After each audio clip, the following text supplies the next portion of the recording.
Another article by a well-known name, Mr. John Marcus of the Hechinger Report. It was a fascinating one. It is, quote, "The pandemic is speeding up the mass disappearance of men from college," and the subtitle is, "The decline in enrollment has been 7 times as steep among men as among women." So, Mark, quite some shocking statistics here. John Marcus starts off by saying that when many men talk about college, it comes down to money, money, money, because colleges cost money, and that often means going into more debt. And that unfortunately, it seems that many men prefer the immediate gratification of a job that gets that money and choose to forego college. Therefore, while enrollment in higher education fell 2.5% during this past year of the pandemic, which is 461,000 students, it was 7 times greater in men than in women, according to the National Student Clearinghouse Research Center. And they quoted, quote, "We have lost a generation of men to COVID-19, which was the assistant professor of education at USC who studied the college going trends of boys and men.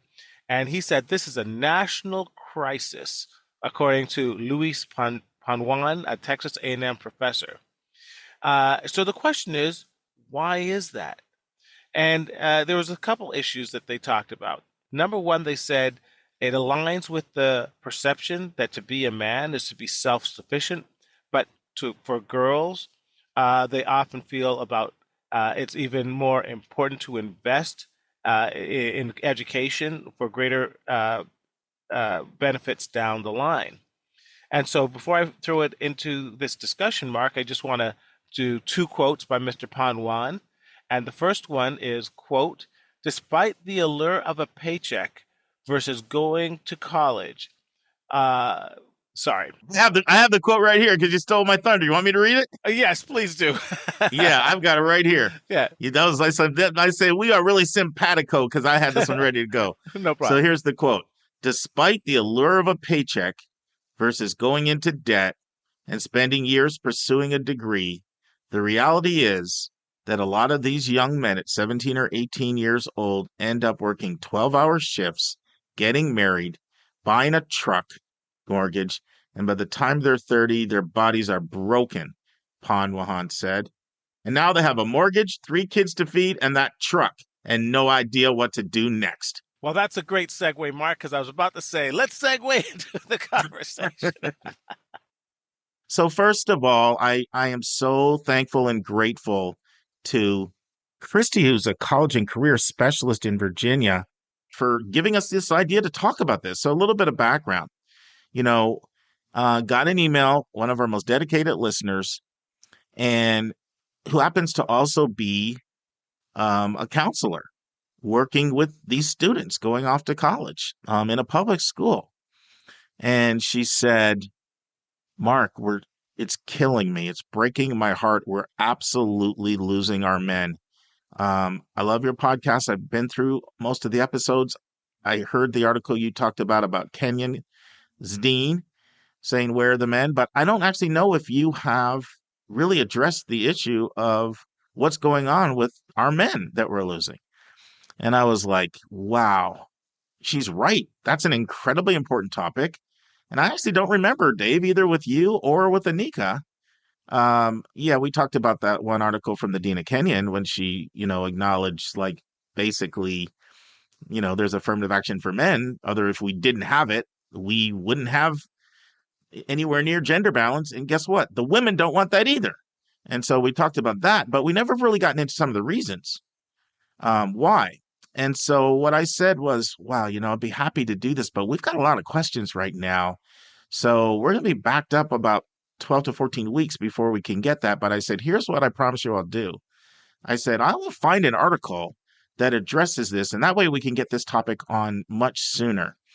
And Dave, I think this is such an important topic that I think we should, discuss it today and then revisit again in the next 10 weeks because Hechinger Report did another really good article on the same topic. And Let's talk about it now, and then sometime in the next 6 to 10 weeks, let's revisit it. I say 6 to 10 weeks because we've got commitments of articles all the way through 186.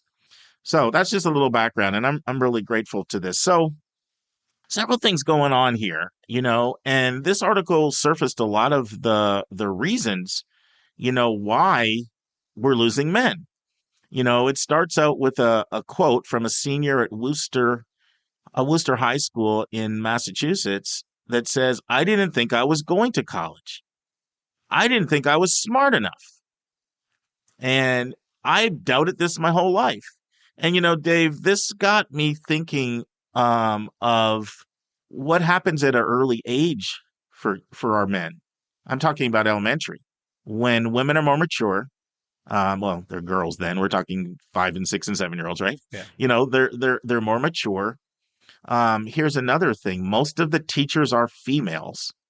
And as a female, you're going to think like a female, which means a lot of times behaviors that are just perfectly normal, age appropriate for where a boy is at, can be frustrating sometimes to a teacher who may not understand how boys think.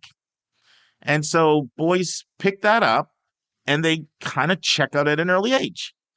So that was one of the things that I want to explore. But I've read the other article we want to talk about, and that goes into that even more in depth with reasons and studies. So probably that's a little bit of a tease. We can probably pick that up when we do part 2. Another thing that I thought of, and the article talks about this, it says men are more focused on money. In fact, it says in the article, why would you pay going off to college when you can get paid? Meaning work. And so one of the things that struck me is we're not getting good advising in the hands of these young men, because all the research shows, just purely from a pay standpoint, that there's a direct correlation to the amount of education you have in your income.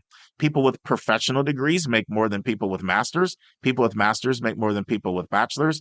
People with bachelors make more than people with associates. And people with associates make more than high school grads. And high school grads make more than high school dropouts. It's a complete, consistent correlation. Now, that doesn't mean, you can't push back on me and say, well, I know someone who's working in a daycare with a college degree and they're making $25,000. Yeah, there's always exceptions. But in the aggregate, all the research shows there's a direct correlation between amount of education and income.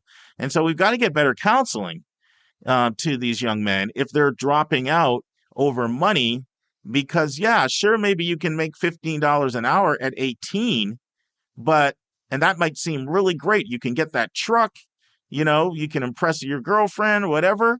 But at age 30, when you're making 19, that's not so great. So I think there's an advising component that we really need to address to take that on. I mean, it's a staggering stat. 7 times more men than women dropped out. And then particularly with the pandemic, and this is something that I hadn't really thought about until this article, which is how much the pandemic has exacerbated this. Like ever since I've been in college counseling and in admissions, there's been a gender gap between men and women in college. But it's actually gotten a lot worse with the pandemic, and here's some more quotes from the article. There's a USC professor who studies men who says, we have lost a generation of men because of COVID. And then the article also quotes a Texas A&M professor who says, it's a national crisis. And so I have several more things I want to say, Dave, but I wanted to see what's percolating in your mind. Well, it's interesting because for those who have been following minority admissions, this is not a new conversation. In fact, back in the 1970s and 1980s, there were multiple articles about the rising emergence of African American females in college and the disappearance of African American men. And it's interesting that many of the same postulates were made as to figure out what the reason is. I suspect that the reasons are going to be much deeper than money.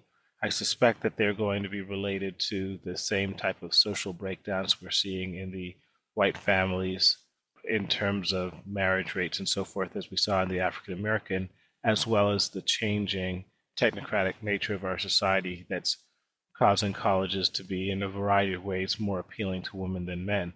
So I think that this article actually just scratches the surface of the conversation, and that it brings up far more complex issues that if we go back to the history of the articles written about African American men, we are going to see a lot of parallels going forward. Yeah, and one of the things that the article does point out, how the pandemic exacerbated this, and this is related a lot to social class, which will, impact people of color more, is the the the pandemic also opened up opportunities for money. Yeah, So you have this, we already mentioned that, hey, why pay when you can get paid? But the article talks about all of a sudden there are all these jobs to be delivery people with Amazon.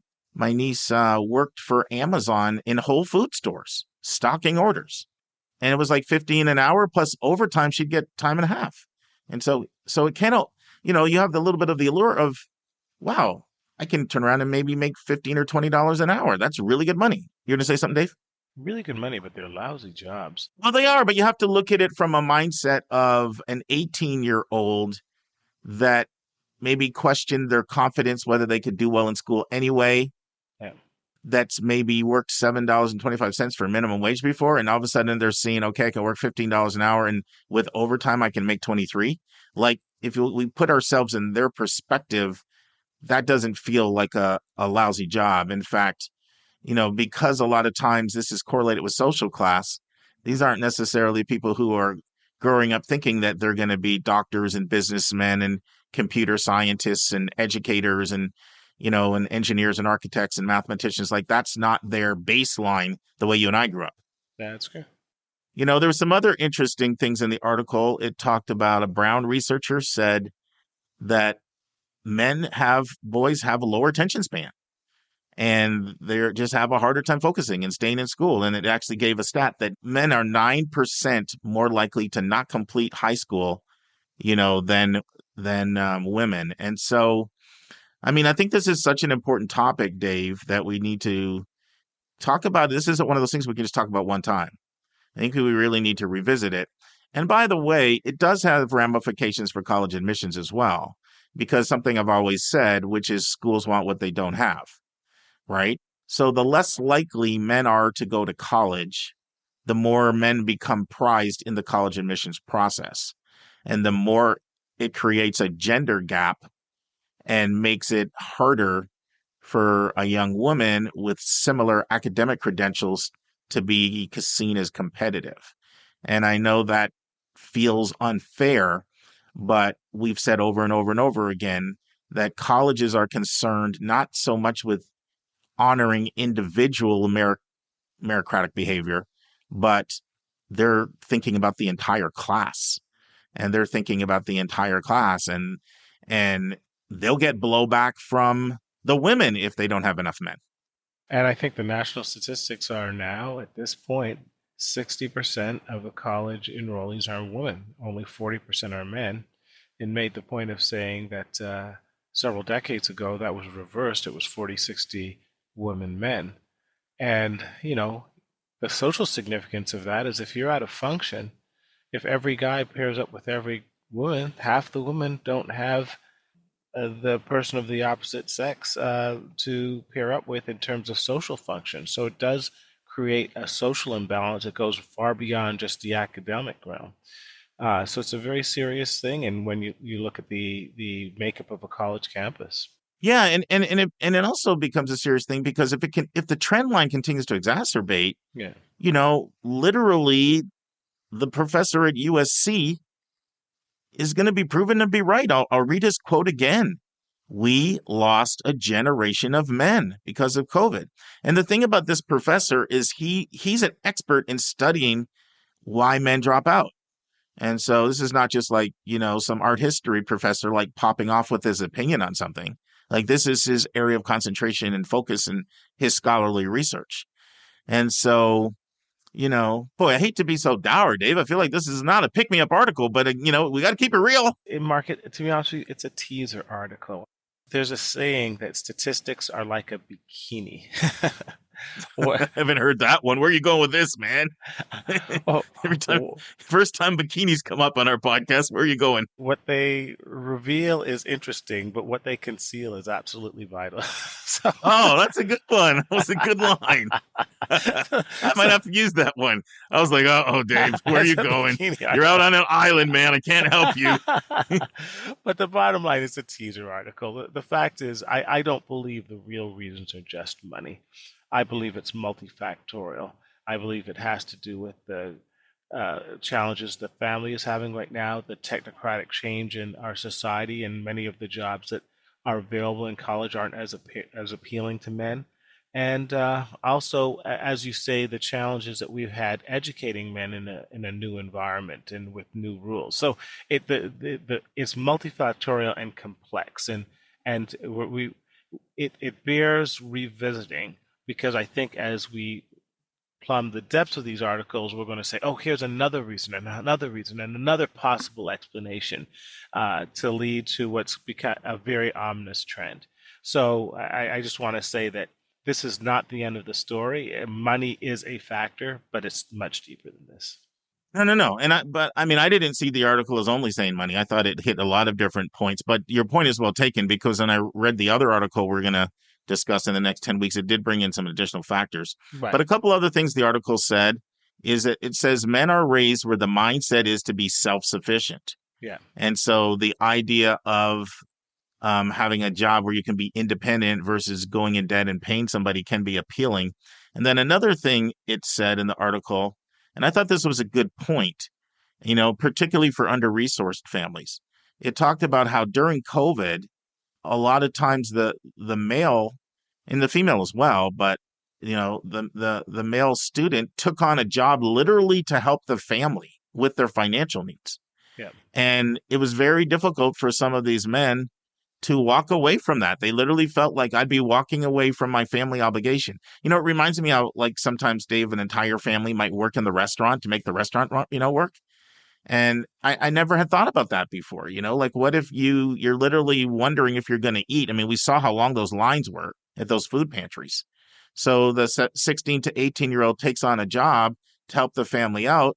And then they say, I can't walk away from my single mom now. She needs me. So while I certainly agree it's a lot more than only money. I think the article really did a really good job, especially for more under-resourced families, Yeah. bringing up some of the struggles that they face. But it's a teaser, Dave, so we'll revisit it again in 6 to 10 weeks. Yes, it is to be expanded upon in the future. In the future. In the future.